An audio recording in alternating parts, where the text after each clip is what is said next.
नमस्कार मित्रों, स्वागत है आप सभी का यूनिवर्सिटी गुरुकुल के यूट्यूब चैनल पर। मैं हूं आदित्य सिंह। आज मैं महात्मा गांधी काशी विद्यापीठ के बीए एंट्रेंस एग्ज़ाम 2020 के क्वेश्चन पेपर का आंसर की आपके साथ डिस्कस करूंगा। मेरे पास सेट बी है। आप इन क्वेश्चंस को देखकर अपने सेट के अकॉर्डिंग आंसर्स को मैच कर सकते हैं। तो चलिए अब हम अपना पहला क्वेश्चन देखते हैं। हमारा पहला क्वेश्चन था, निम्नलिखित में से ऐसे शब्द का चयन कीजिए जो समूह से मेल नहीं खाता। तो इसका करेक्ट आंसर क्या हो जाएगा? देखिए, इसका करेक्ट आंसर हो जाएगा हमारा इरिगेशन। क्या हो जाएगा करेक्ट आंसर? इरिगेशन। अब हम अगला क्वेश्चन देखते हैं, which is the largest lake in the world. तो largest lake in the world कौन सा है? Caspian sea. हमारा अगला क्वेश्चन है, गरीबी हटाओ eradicate poverty slogan was coined by. तो यह किसके द्वारा दिया गया था? तो यह दिया गया था इंदिरा गांधी जी के द्वारा। अब हमारा अगला क्वेश्चन है, शून्य का आविष्कार कहाँ हुआ? तो शून्य का आविष्कार हम सभी जानते हैं, शून्य का आविष्कार कहाँ हुआ? भारत में हुआ। कहाँ पे हुआ? भारत में। हमारा अगला क्वेश्चन है, भोजन में अधिक मात्रा में प्रोटीन के लिए क्या सेवन करना चाहिए? तो इसका करेक्ट आंसर क्या हो जाएगा? एग यानी अंडा। अब हम अगला क्वेश्चन देखते हैं। हमारा अगला क्वेश्चन है, बिहार के किस जिले ने 100 घंटे में 11,244 टॉयलेट निर्माण करके रिकॉर्ड स्थापित किया? तो इसका करेक्ट आंसर क्या हो जाएगा? गोपालगंज। कौन सा जिला है? गोपालगंज। हम अगला क्वेश्चन देखते हैं, रानी झांसी समुद्री राष्ट्रीय पार्क की स्थापना हुई, यानी रानी झांसी समुद्री पार्क जो है उसकी स्थापना कब हुई थी? तो उसकी स्थापना कब हुई? ऑप्शन सी 1996 में। ठीक है। हमारा अगला क्वेश्चन है, प्रागैतिहासिक काल के किस स्थल से मनुष्य के साथ पालतू कुत्ते को दफनाने का साक्ष्य मिलता है? देखिए, इस पेपर को मैं मॉडरेट से टफ की ओर इसका मैं लेवल रखूँगा। देखिए, क्योंकि क्वेश्चंस बहुत ही डीपली पूछे गए थे। तो देखिए, इसका करेक्ट आंसर आप सभी, इसका करेक्ट आंसर क्या हो जाएगा आपके लिए? बुर्ज-हुम। ये कहाँ पड़ता है? बुर्ज-हुम जो है वह कश्मीर में पड़ता है। कहाँ पड़ता है? कश्मीर में पड़ता है। जब आप कक्षा 6 के यानी क्लास 6 की एनसीईआरटी बुक की चैप्टर 3 में जाएंगे तब इसका आंसर आपको मिलेगा। तो ये बहुत ध्यानपूर्वक याद रखिएगा। कुछ लोग कोल्डिहवा भी कहेंगे, उत्तर प्रदेश में पड़ता है, लेकिन इसका करेक्ट आंसर बुर्ज-हुम होगा। आप बिल्कुल ध्यानपूर्वक इसको देखिएगा। हमारा अगला क्वेश्चन है, मलुकदास संत कवि रहते थे। मलुकदास संत कवि जो है कहाँ रहते थे? तो वह रहते थे कड़ा में। ठीक है। और हमारा अगला क्वेश्चन है, आप सभी देख पा रहे होंगे स्क्रीन पे, the book green signals ecology growth and democracy in India has been written by. तो इसका करेक्ट आंसर क्या हो जाएगा? जयराम रमेश। कौन है? जयराम रमेश। ठीक है। अब हम अगला क्वेश्चन देखते हैं, मास्टर। देखिए, ये रीजनिंग का क्वेश्चन है, इसका मैं डायरेक्ट आपको आंसर बताता हूँ। इसका करेक्ट आंसर हो जाएगा ए, ऑप्शन ए, NCDQWT। ठीक है। हमारा अगला क्वेश्चन है, सूचना का राजपथ कहते हैं, गेटवे ऑफ इंफॉर्मेशन इज। तो इसका करेक्ट आंसर क्या हो जाएगा? इंटरनेट। इसका करेक्ट आंसर क्या हो जाएगा? इंटरनेट। अब हम अगले क्वेश्चन की ओर चलते हैं, Y max is related to which one of the following. हमसे क्वेश्चन यह कह रहा है कि वाई मैक्स जो है निम्न में से किससे संबंधित है? तो वाई मैक्स जो है वह कम्युनिकेशन टेक्नोलॉजी से संबंधित है। किससे संबंधित है? कम्युनिकेशन टेक्नोलॉजी से। अब हम अगले क्वेश्चन की ओर चलते हैं। हमारा अगला क्वेश्चन है, विच one of the following is not required for the photosynthesis process. तो देखिए, प्रकाश संश्लेषण प्रक्रिया के लिए निम्नलिखित में से किसकी उपस्थिति आवश्यक नहीं है? तो इसका करेक्ट आंसर क्या हो जाएगा? बी, ऑक्सीजन जो है वह उसकी ज़रूरत नहीं होती है। ज्वालामुखी पर्वतों में निम्नलिखित में से कौन सी गैस निकलती है? तो इसका करेक्ट आंसर क्या हो जाएगा? Sulphur dioxide. अब हम अगले क्वेश्चन को देखते हैं, भारत का सर्वप्रथम कंप्यूटर विश्वविद्यालय है। तो भारत में जो है वह सर्वप्रथम कंप्यूटर विश्वविद्यालय कौन सा है?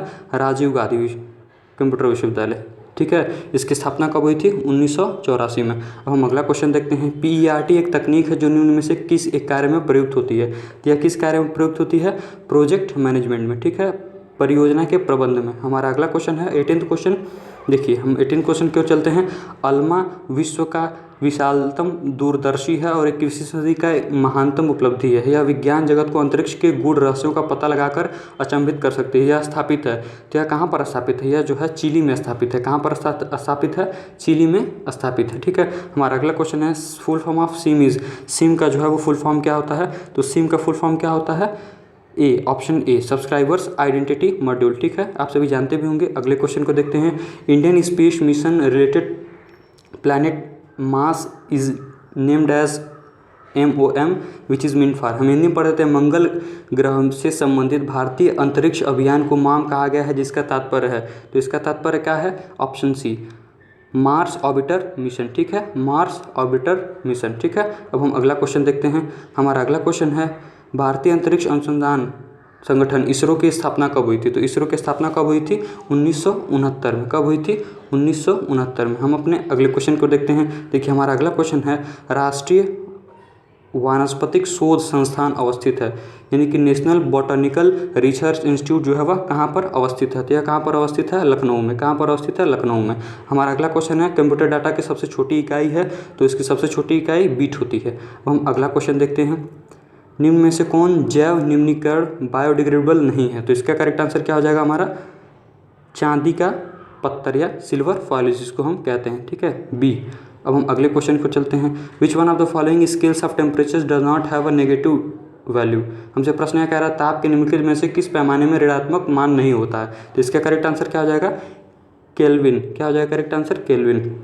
हमारा अगला क्वेश्चन है, the device which works on the principle of electromagnetic. देखिए यहाँ पे इलेक्ट्रोमैग्नेटिक इंडक्शन होना चाहिए था, अगर ऑप्शंस का अकॉर्डिंग हम देखें तो इसका करेक्ट आंसर क्या हो जाएगा? डायनमो। ठीक है, इसका करेक्ट आंसर क्या हो जाएगा? डायनमो। अगर हम अगला क्वेश्चन देखें, ये रीजनिंग का क्वेश्चन है, इसका मैं डायरेक्ट आपको आंसर बता दे रहा हूँ। इसका करेक्ट आंसर क्या हो जाएगा? ऑप्शन ए। 27 का करेक्ट आंसर क्या हो जाएगा? ऑप्शन ए। ठीक है, 28 की अगर हम बात करें तो इसका करेक्ट आंसर क्या हो जाएगा? Option B, 112। हम अगले क्वेश्चन को चलते हैं, हमारा 29वां क्वेश्चन है, इसका करेक्ट आंसर क्या हो जाएगा? ऑप्शन ए, देखिए 8। अब हम अगला प्रश्न देखते हैं, यदि दो संख्याओं के योग तथा अंतर क्रमशः 20 तथा 8 हो तो उन संख्याओं के वर्गों का अंतर होगा, तो इसका करेक्ट आंसर क्या हो जाएगा? देखिए इसका करेक्ट आंसर हो जाएगा डी। कितना हो जाएगा? 160।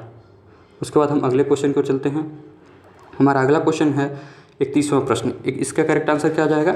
बी, 34। क्या हो जाएगा? बी, 34। अब हम अगला क्वेश्चन देखते हैं, 32वां प्रश्न है हमारा, इसका करेक्ट आंसर क्या हो जाएगा? ए। इसका करेक्ट आंसर क्या हो जाएगा हमारा? ए। अब हम अगला क्वेश्चन देखते हैं, हमारा 33वां प्रश्न है, 33वां क्वेश्चन का आंसर क्या हो जाएगा आपका?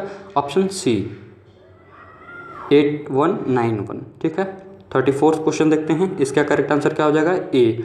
Option A is the correct answer. क्या हो जाएगा? Option A is correct. ठीक है, ऑप्शन ए इज़ करेक्ट, 41। हम अगला क्वेश्चन देखते हैं, देखिए हम अगला क्वेश्चन देखते हैं, देखिए ये क्वेश्चन फिर से सेट हो गया है, आपको बिल्कुल परेशान होने की ज़रूरत नहीं है। अब मैं अपने अगले क्वेश्चन को देखता हूँ, 35th। देखिए 35th का करेक्ट आंसर क्या हो जाएगा हमारा? Option C. क्या हो जाएगा करेक्ट आंसर? Option C. अब मैं बात करूँ 36 का, तो 36 का क्या हो जाएगा?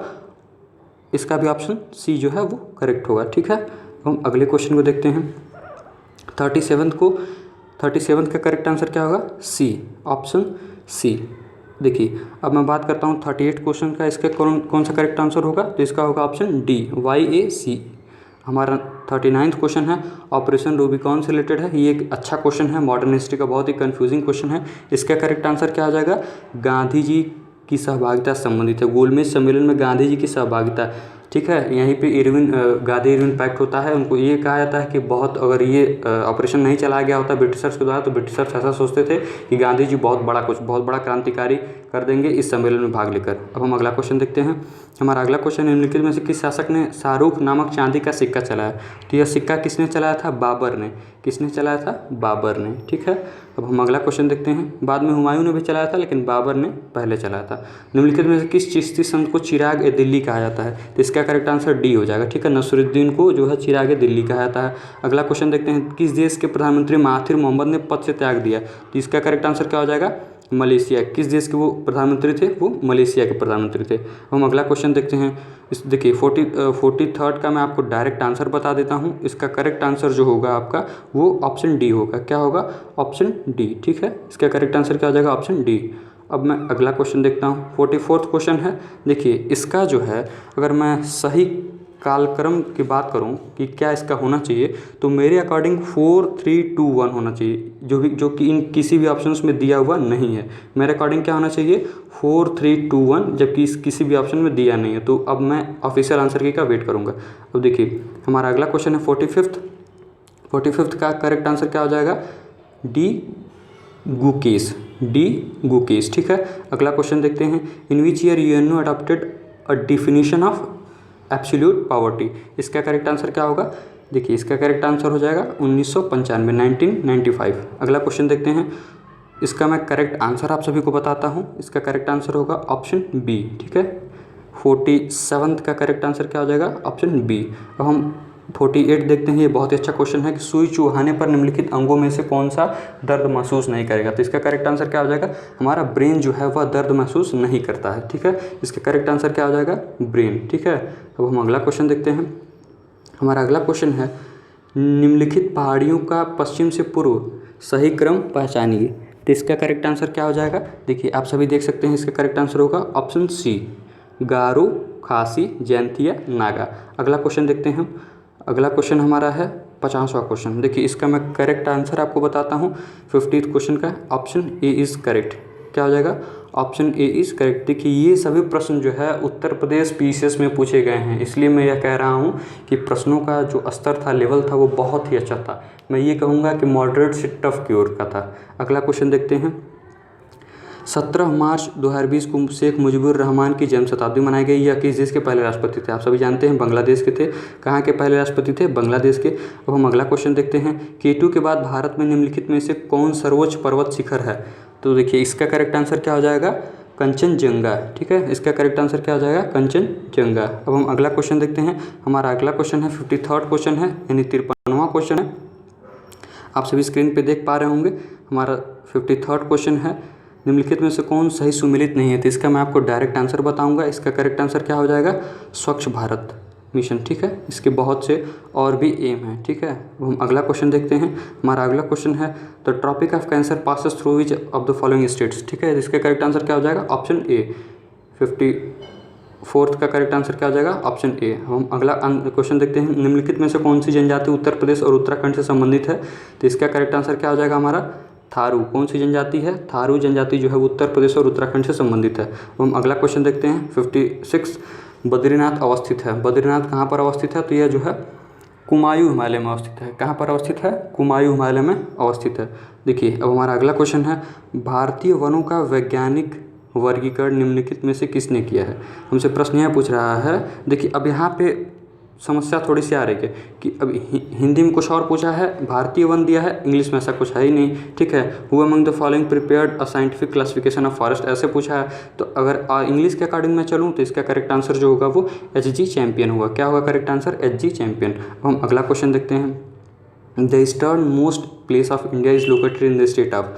देखिए इसका करेक्ट आंसर क्या हो जाएगा, अरुणाचल प्रदेश। क्या हो जाएगा, अरुणाचल प्रदेश। अगर अब मैं अगला क्वेश्चन की बात करूं, Keoti waterfall is located in which of the following districts. तो देखिए ये कहाँ पर अवस्थित है, यह जो है वह मध्य प्रदेश के रीवा जिले में अवस्थित है। कहाँ पर अवस्थित है, मध्य प्रदेश के रीवा जिले में। अगला क्वेश्चन देखते हैं।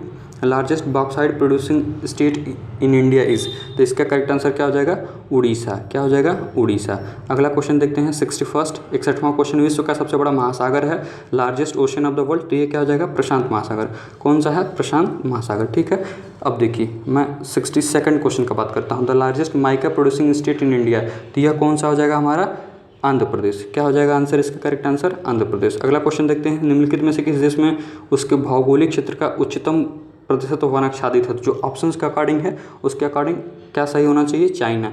यहाँ पर लगभग 22% जो है वह यहाँ पे वनों से आच्छादित है, यहाँ की जो भू क्षेत्र है। ठीक है, अब हम अगला क्वेश्चन देखते हैं। 64वां प्रश्न हमारा 64th चंद्रप्रभा राष्ट्रीय पार्क स्थित है।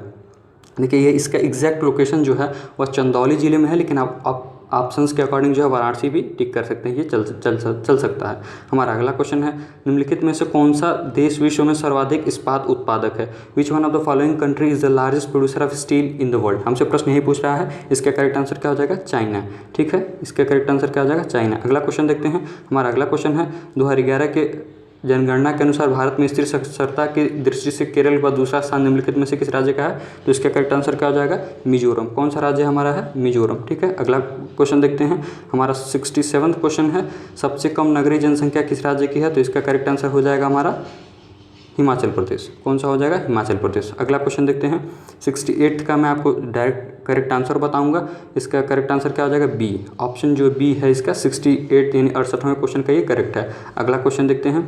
समर्थन मूल्य का क्या अर्थ है। ठीक है, what is the meaning of support price. देखिए इसका करेक्ट ऑप्शन जो है वो सी सही होगा। कौन सा ऑप्शन सही होगा, option C will be correct. ठीक है, यानी कि न्यूनतम विक्रय मूल्य जिस पर सरकार क्रय करने का आश्वासन देती है, यही इसका करेक्ट आंसर होगा। ठीक है, 70th क्वेश्चन देखते हैं। 70वां प्रश्न है। गरीबी हटाओ का नारा एक योजना के रूप में गरीबी हटाने के लक्ष्य के किस योजना काल में बनाते। इसका करेक्ट आंसर क्या हो जाएगा? 5th, ठीक है, किस 5वीं पंचवर्षीय योजना में यह बना था, ठीक है। अब हम अगला प्रश्न देखते हैं। 71वां प्रश्न है, भारत में कैपिटल मार्केट में घोटालों को बार बार होने से रोकने के लिए भारत सरकार ने व्यवस्था संबंधी अधिकार प्रदान किए हैं। किसको प्रदान किए हैं, यही प्रश्न हमसे पूछ रहा था। इसका करेक्ट आंसर क्या हो जाएगा? 71 का इसका करेक्ट आंसर होगा फर्स्ट, सेबी। किसको प्रदान की है? सेबी को। अगला क्वेश्चन देखते हैं, ऑपरेशन फ्लड किससे संबंधित है?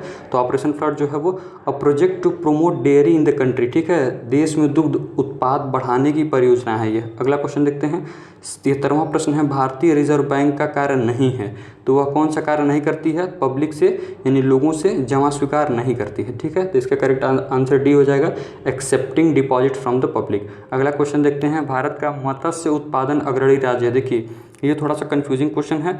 अगर हाल का देखा जाए यानी जुलाई या जून कह लीजिए 2020 का आंकड़ा मैं बताऊँ आपको, तो वहाँ पे तमिलनाडु जो है वो मत्स्य उत्पादन में अग्रणी राज्य है, ठीक है। और ऑप्शंस के अकॉर्डिंग आपको गुजरात भी हो सकता है और पश्चिम बंगाल भी हो सकता है। तो इसका मैं कुछ एग्जैक्ट नहीं बता पाऊंगा, ऑफिशियल आंसर की का आप वेट कर सकते हैं। हमारा अगला क्वेश्चन है, और देखिए इस प्रश्न में 74वें प्रश्न में आपको कई जगह पर गुजरात भी मिलेगा और कई जगह पे पश्चिम बंगाल भी मिलेगा, ठीक है। अगला क्वेश्चन देखते हैं, भारत में हरित क्रांति का जनक किसको कहा जाता है? तो भारत में हरित क्रांति का जनक किसको कहा जाता है? एम.एस. स्वामीनाथन जी को। किसको कहा जाता है? एम.एस. स्वामीनाथन जी को, ठीक है, ऑप्शन सी। अगला क्वेश्चन देखते हैं, भारत सरकार सबसे ज़्यादा राजस्व किस कर से प्राप्त करता है? देखिए ये भी एक कन्फ्यूजिंग क्वेश्चन है, लेकिन जहाँ तक मेरी जानकारी है और मैंने विभिन्न सोर्सेज को देखा है, तो इसका correct answer union excise duty होगा, और कुछ लोग कॉर्पोरेट टैक्स को भी कह सकते हैं। तो ये भी थोड़ा बहुत कन्फ्यूजिंग क्वेश्चन है, आप एग्जैक्ट डाटा को देख सकते हैं। अगला क्वेश्चन देखते हैं, मेरे according option C will be correct, संघीय उत्पाद शुल्क। अगला क्वेश्चन देखते हैं, भारत की राष्ट्रीय आय का अनुमान करने वाली संस्था है, ठीक है, तो इसका करेक्ट आंसर क्या हो जाएगा?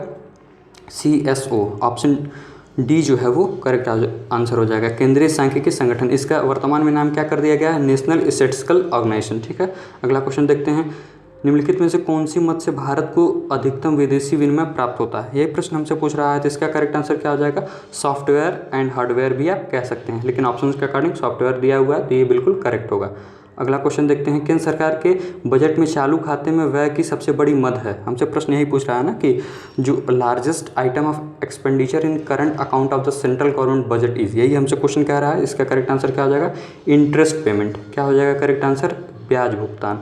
अगला क्वेश्चन देखते हैं, सिल्वर टंका ऑफ द दिल्ली सल्तनत was first issued by, Delhi सल्तनत के रजत टंका को सर्वप्रथम चलाया, तो यह किसने चलाया था? इल्तुतमिश ने। किसने चलाया था? इल्तुतमिश ने, ठीक है, ऑप्शन बी इज करेक्ट। अगला क्वेश्चन देखते हैं, 81वां प्रश्न, निम्नलिखित में से किस पद का सृजन राजा राम ने किया और वह अष्टप्रधान के अतिरिक्त था? यही प्रश्न हमसे पूछ रहा है। इसका करेक्ट आंसर क्या हो जाएगा? प्रतिनिधि। करेक्ट आंसर क्या होगा इसका? प्रतिनिधि। ऑप्शन कौन सा हो जाएगा हमारा? ऑप्शन सी, ठीक है, option C will be correct answer, प्रतिनिधि, ठीक है। अब देखिए हम अगला प्रश्न देखते हैं। हमारा अगला क्वेश्चन है, वायसराय पर बम से हमला करने से संबंधित निंदा प्रस्ताव कांग्रेस के लाहौर अधिवेशन 1929 में किसने प्रवर्तित किया था? Who sponsored the resolution in the Lahore session of Indian national Congress 1929 regarding the condemnation of the bomb attack on the viceroy? तो इसका करेक्ट आंसर क्या हो जाएगा? महात्मा गांधी जी, ठीक है। किसने किया था? महात्मा गांधी जी ने किया था। अगला क्वेश्चन देखते हैं, सांची के दूसरे स्तूप में किसके अवशेष अस्थियां सुरक्षित हैं? तो किसके अवशेष कह लीजिए आप या अस्थियां कह लीजिए वो सुरक्षित हैं? तो इसका करेक्ट आंसर क्या हो जाएगा हमारा? मिशनरीज ऑफ अशोकन एज, ठीक है। किसका है ये? Missionaries of Ashokan age. अगला क्वेश्चन देखते हैं, विच सूफी सेंट रिमार्क्ड हनूज दिल्ली दूर अस्त, Delhi is still far away, या आप ऐसा समझिए किस सूफी संत ने कहा था दिल्ली अभी दूर है? तो ये आप पढ़े होंगे बहुत छोटे लेवल पे। इसका करेक्ट आंसर क्या हो जाएगा? निजामुद्दीन औलिया। मैंने बहुत इसे छोटे लेवल पर पढ़ा है, मुझे आज भी याद है। अगला क्वेश्चन देखते हैं, किसके काल में ब्रिटिश साम्राज्य की राजधानी कलकत्ता से दिल्ली स्थानांतरित की गई थी? तो इसका करेक्ट आंसर क्या हो जाएगा? हार्डिंग। किसके काल में किया गया था? तो वो किया गया था हार्डिंग के काल में। अगला क्वेश्चन देखते हैं, हमारा अगला प्रश्न है आपसे, who is the custodian of foreign exchange reserves of India? तो इसका करेक्ट आंसर क्या होगा हमारा? Option B, reserve bank of India जो है वह भारत में विदेशी विनिमय संचय का वो जो है प्रतिरक्षक है, कस्टडियन है, ठीक है। अगला क्वेश्चन देखते हैं, आप स्क्रीन पे देख रहे हैं, हुमायूंनामा का लेखक कौन थी था? तो ये मैंने आपको इसी चैनल पे कुछ सीरीज चलाई थी इंपॉर्टेंट जीके जीएस करके, वहाँ पे मैंने बताया हुआ है बिल्कुल डिटेल वे में। तो इसका करेक्ट आंसर क्या हो जाएगा? गुलबदन बेगम, ठीक है। क्या हो जाएगा? गुलबदन बेगम। अगला क्वेश्चन देखते हैं, हमारा 88वां प्रश्न है, निम्नलिखित में से किस मुगल शासक ने सर्वप्रथम तुलादान प्रथा को अपनाया? तो इसका करेक्ट आंसर क्या हो जाएगा? हुमायूं ने। किसने किया था ये प्रथा शुरुआत? हुमायूं ने इस प्रथा की शुरुआत की थी। किसकी राजभाषा भुवन विजय कहलाती है? देखिए ये क्वेश्चन कंफ्यूजिंग है, इसका आंसर मैं अभी नहीं बताऊंगा, आप ऑफिशियल आंसर की वेट कर सकते हैं। ये क्वेश्चन थोड़ा सा क्लियर नहीं है। हिंदी में दिया है किसकी राजभाषा भुवन विजय कहलाती थी, और इंग्लिश में कुछ और दिया, whose court was known as.